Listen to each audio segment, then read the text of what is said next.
بسم اللہ الرحمن الرحیم۔ السلام علیکم ناظرین، آپ یوٹیوب چینل دیکھ رہے ہیں، میں عمران خان ہوں۔ عمران خان صاحب نے جیل سے 7 نکات بھجوائے ہیں قوم کے نام، اور یہ ان کا ایک بڑا امپورٹنٹ پیغام ہے جس میں آپ کو یہ پتا چل جائے گا کہ عمران خان صاحب جس دن گرفتار ہوئے تھے اس دن کہاں کھڑے تھے اور آج اتنی لمبی قید گزارنے کے بعد کہاں کھڑے ہیں۔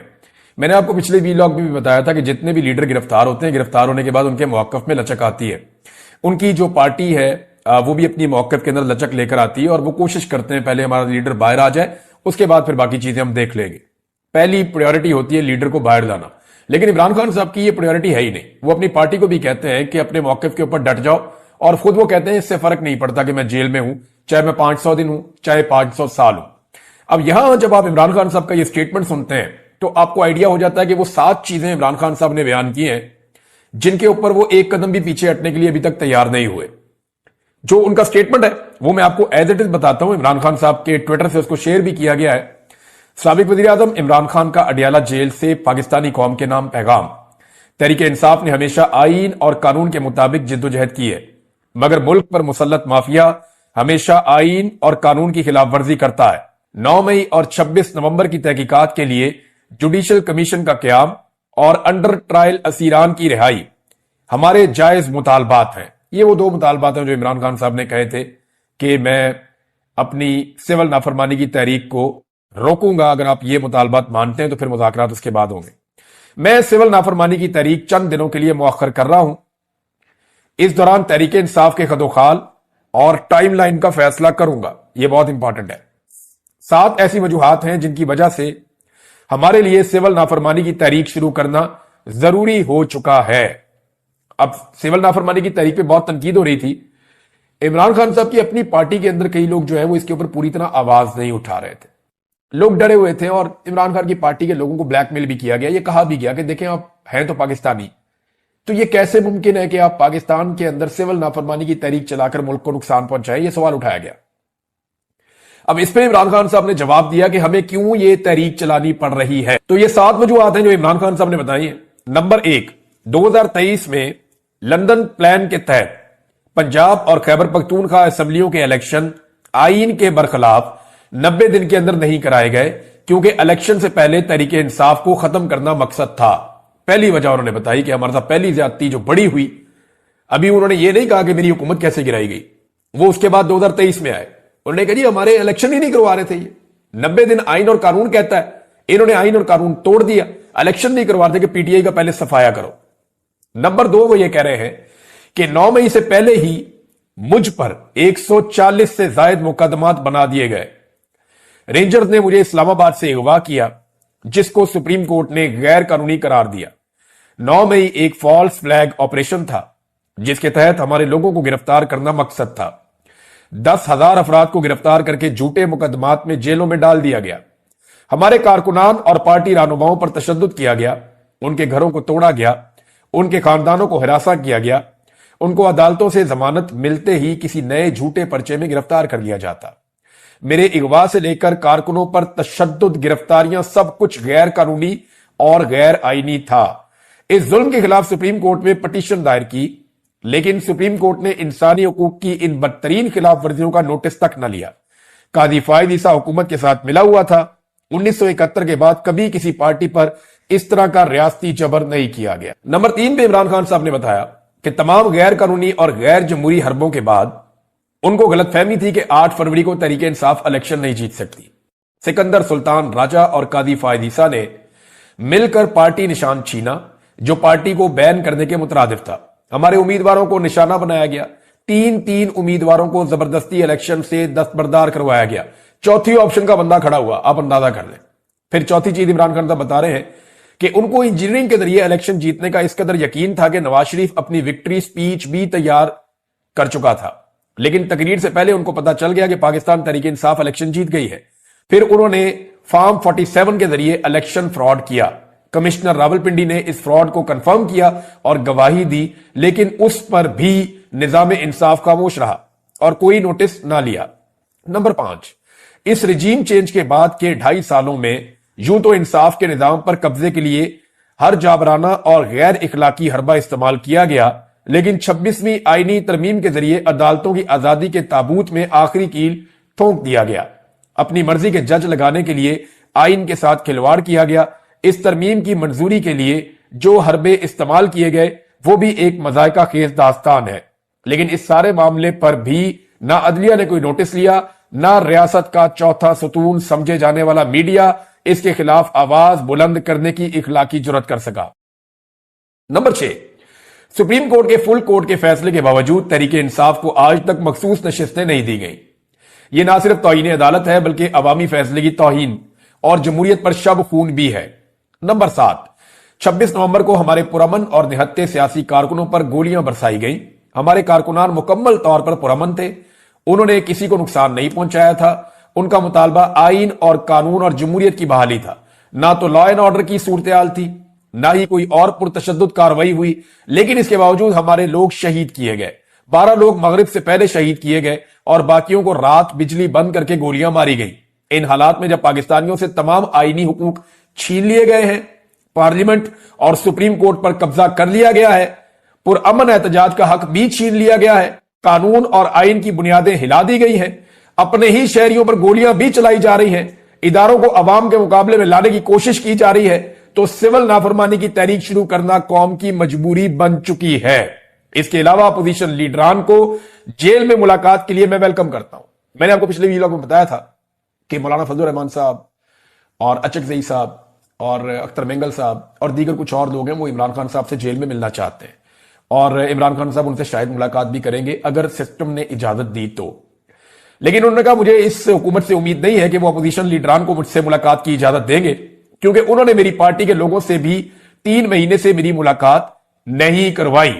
یہ جناب عمران خان صاحب کا سٹیٹمنٹ ہے اور ان کا بڑا کلیئر سٹیٹمنٹ ہے. باقی خبریں میں آپ کے سامنے رکھتا ہوں. ناظرین، واقعی صورتحال وہاں تک پہنچ گئی ہے کہ اب عمران خان صاحب کی بات ماننی پڑے گی. یعنی نجم سیٹھی صاحب ہو گئے اور کچھ اور بھی صحافی ہیں جو عمران خان صاحب کے خلاف زیادہ تر وہ رپورٹنگ کرتے رہے اور ان کا بیانیہ عمران خان صاحب سے متصادم رہا ہے، یہ نظریاتی اختلاف رہا ہے اور یہ سب کا حق ہوتا ہے.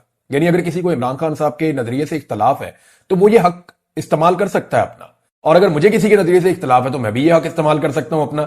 تو یہی آزادی اظہار رائے ہوتی ہے. لیکن بعض لوگ جو ہیں وہ جب سازشوں کا حصہ بنتے ہیں اور عجیب عجیب کام کرتے ہیں تو پھر ان کو لوگوں کی تنقید کا سامنا بھی کرنا پڑتا ہے.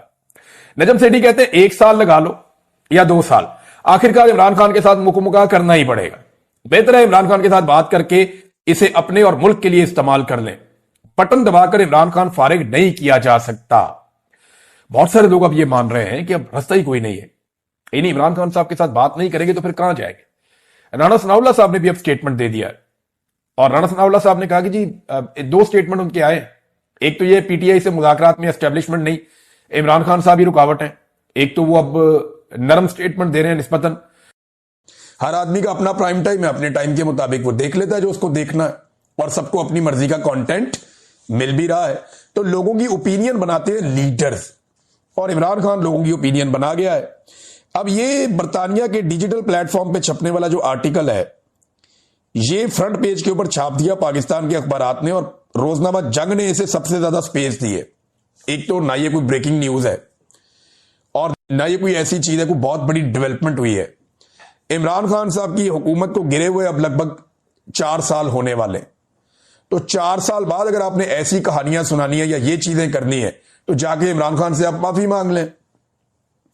آج بھی اس کی نجی زندگی، آج بھی اس کی اہلیہ، آج بھی اس کا خاندان، اسی کو نشانہ بنا کے آپ راضی ہیں. پاکستان اس طرح آگے بڑھ ہی نہیں سکتا. اس گھٹیا اور گندی سوچ نے پاکستان کو آج تک آگے بڑھنے نہیں دیا، اور پاکستان کے میڈیا نے اس کے اندر ایک سہولت کار کا رول پلے کیا ہے. جنگ جیسا اخبار جو بڑے دعوے اور وعدے کرتے تھے کہ جناب ہماری صحافت بڑی صاف اور شفاف ہے، آج ان کی صحافت جو ہے وہ ایک گٹر کی طرح ابل رہی ہے. میں دیکھ رہا ہوں کس قسم کا فرنٹ پیج انہوں نے چھاپا ہے، کتنی سپیس دے دی ہے. یہ اکیلی خبر تو نہیں ہے بین الاقوامی سطح کے اوپر جو آئی ہوئی ہے. عمران خان کے خلاف آپ کا بغض اس لیول تک چلا گیا کہ آپ پیسہ، عزت، سب کچھ داؤ لگانے پر تیار ہیں صرف عمران خان کو نیچا دکھانے کے لیے. بہت سارے لوگوں کے بارے میں بہت ساری چیزیں آئی، لیکن عمران خان کے بارے میں کیا آیا کہ صہیونیت عمران خان کو پسند نہیں کرتی. اب ساری زندگی عمران خان پہ الزامات کیا لگایا؟ جی یہودی ایجنٹ ہے، صہیونیوں کا ایجنٹ ہے، یہ کہتے تھے ان کو. جی اسرائیلی ایجنٹ ہے، یہ بھی کہتے تھے عمران خان کو. تو جناب اب وہ اندر سے پتا چل رہا ہے جو ای میلز لیک ہوئی ان کے اندر سے کہ جناب عمران خان تو بہت پکا مسلمان ہے. عمران خان تو بڑا مضبوط آدمی ہے، جھکنے والا آدمی نہیں ہے بلکہ خطرناک آدمی ہے. تو پھر اب آپ کو سمجھ جانا چاہیے نا کہ عمران خان کے رجیم چینج آپریشن کے پیچھے جو بنیادی سوچ ہے وہ کیا ہے. وہ تو باجوہ کا ایکسٹینشن والا معاملہ تھا اور یہ ساری چیزیں جڑ گئی آپس میں, تو رل مل کے انہوں نے عمران خان کو رستے سے ہٹا دیا. اس کے اوپر کسی نے کوئی آرٹیکل نہیں چھاپا, اس کے اوپر کسی نے کوئی ٹرانسمیشن نہیں کی, اس کے اوپر کسی نے کوئی بلیٹن پورا نہیں کھینچا, اس کے اوپر فرنٹ پیج کے اوپر بڑی بڑی سٹوریز نہیں چھپی. حالانکہ یہ بہت بڑی سٹوری ہے. بڑے لمبے عرصے سے عمران خان صاحب کے اوپر بڑے بڑے ایلیگیشنز لگ رہے تھے, اتنی زبردست قسم کی چیز آئی ہے, دنیا بھر کے انٹرنیشنل میڈیا پہ آ رہی ہے. پاکستان کا میڈیا چپ ہے کیونکہ اسٹیبلشمنٹ کو پسند نہیں. دو عاصم منیر صاحب کے تاحیات استثناء پہ عالمی میڈیا بہت کچھ کہہ رہا ہے, اس پہ کسی نے کوئی بات ہی نہیں کی. اور باقاعدہ اس کے اوپر اکانومسٹ کی رپورٹ کے اوپر انہوں نے یہ کہا کہ ڈیجیٹل پلیٹ فارم کے اوپر جو رپورٹ چھپی ہے عمران خان اور بشرا بی بی سے متعلق, اس پر وہ معافی مانگیں ورنہ قانونی کاروائی کریں گے. ایک تو یہ تحریک انصاف کہہ رہی ہے, دوسری طرف وکیلوں نے وہاں پہ کام شروع کر بھی دیا ہے. پچھلے سال کی رپورٹ تھی, یاد رکھیے گا, اب چھاپی گئی ہے, یاد رکھیے گا, صرف توجہ ہٹانے کے لیے. لیکن توجہ ہٹنی نہیں چاہیے, توجہ رہنی چاہیے اصل مسئلے کی طرف. اور اصل مسئلہ کیا ہے؟ یہاں پاکستان تحریک انصاف نے ایک بڑا شاندار قسم کا پیپر جاری کیا ہے اور اس میں بہت سارے اہم سوالات پوچھے ہیں D G I S P R سے. یہ سوالات آپ کو پڑھ کے سنانا بہت ضروری ہے, اس کے اوپر انہوں نے بڑی محنت کی ہے. دیکھیں عمران خان کی جو دو بڑی طاقتیں ہیں نا, جو عمران خان صاحب کو دیکھیں, اللہ رب العزت کی طاقت سب سے بڑی ہے, وہی رستے نکالتا ہے, وہی لوگوں کے دلوں میں آپ کے لیے محبت ڈالتا ہے. تو دو چیزوں نے عمران خان کے لیے بہت کام کیا, ایک سوشل میڈیا, دو اوورسیز پاکستانی. یہ دو فیکٹرز اسٹیبلشمنٹ کو چپتے رہے اور ان دو فیکٹرز نے بڑی کامیابی سے عمران خان کا دفاع کیا. اب جو سوشل میڈیا ہے اس کا استعمال پاکستان تحریک انصاف سے بہتر کسی نے نہیں کیا. آفیشیل کی میں بات کر رہا ہوں. وہ تو سوشل میڈیا میں تو ہر طرح کے لوگ آ جاتے ہیں. پی ٹی آئی اتنی بڑی جماعت بن گئی ہے, سارے لوگ عمران خان کو سپورٹ کرتے ہیں, تو ہر طرح کے لوگ وہاں پہ ہیں. کسی کی زبان اچھی ہے, کسی کی نہیں اچھی, کسی کی سوچ اچھی ہے, کسی کی نہیں اچھی, لیکن وہ سارے سپورٹ کر رہے ہیں. لیکن یہاں جو پاکستان تحریک انصاف کا آفیشیل سوشل میڈیا ہے اس نے بڑی ذمہ داری کا ہمیشہ ثبوت دیا. انہوں نے سوالات جو اٹھائے وہ بڑے چپتے ہوئے سوال ہیں, یہ میڈیا کو اٹھانے چاہیے تھے, لیکن پاکستان تحریک انصاف کا سوشل میڈیا اٹھا رہا ہے. سوالات سنیں آپ. قوم کی D G I S P R سے وضاحت کی اپیل کہ جناب آئیں اور وضاحت دیں. کیا 7 دہائیوں پر مشتمل منظم ترین اور قابل ادارے میں ایک بھی ایسا اہل اور قابل بھروسہ افسر نہیں ہے جو موجودہ فیلڈ مارشل عاصم منیر کا متبادل ہو یا ان کے ناتواں کندھوں پر موجود بے تحاشا ذمہ داریوں کا بوجھ بانٹ سکے؟ یعنی ایک بھی فوجی نہیں ملا پوری فوج کے اندر, ایک بھی جرنیل نہیں ملا جو عاصم منیر صاحب کا بوجھ بانٹ سکے یا ان کی جگہ لے سکے. اتنا پرانا تگڑا ادارہ ہے تو یہ کیا کیا آپ نے؟ یہ سوال اٹھایا. پھر اس میں آگے نا ڈیفرنٹ کیٹیگریز ہیں. ایک انہوں نے کہا 2022 میں ریٹائرمنٹ کی عمر گزرنے کے باوجود انہیں چیف کے عہدے پر تقرری دے دی گئی. پھر 3 سالہ مدت ملازمت جب ان کی خاتمہ ہو گیا تو آرمی ایکٹ میں ترمیم کر کے ان کو 2030 تک یعنی 8 سال تک آرمی چیف کے عہدے میں توسیع دے دی گئی. پھر 2030 تک آرمی چیف کے عہدے سمیت چیف آف ڈیفنس فورسز یعنی تینوں مسلح افواج کی سربراہی کا اضافی قلمدان بھی دے دیا گیا. پھر جوہری اثاثوں کی نگرانی جیسی اہم ذمہ داری بھی انہیں دے دی گئی, وہ طاقت بھی ان کے پاس چلی گئی. پھر اسٹریٹجک فورس کمانڈ کے جنرل کی تعیناتی کی ذمہ داری بھی ان کے پاس چلی گئی. پھر تاحیات فیلڈ مارشل کا عہدہ اور اس کے ساتھ مراعات وہ بھی ان کے پاس چلی گئی اور وردی کا بوجھ بھی ان پہ ڈال دیا. پھر مسترد شدہ ٹولے کو اقتدار کی مسند پر لا کر بٹھانے کی ذمہ داری بھی ان پہ ڈال دی. پھر عدلیہ مقننہ اور انتظامیہ کی براہ راست سرپرستی بھی ان پر ڈال دی. پھر دفاعی سمیت سویلین اداروں کی نگرانی کی ذمہ داری بھی ان پر. ایس آئی ایف سی کے ذریعے بیرونی سرمایہ کاری لا کر ڈوبتی معیشت کو بچانے کی اضافی معاشی ذمہ داری بھی ان پر ڈال دی گئی.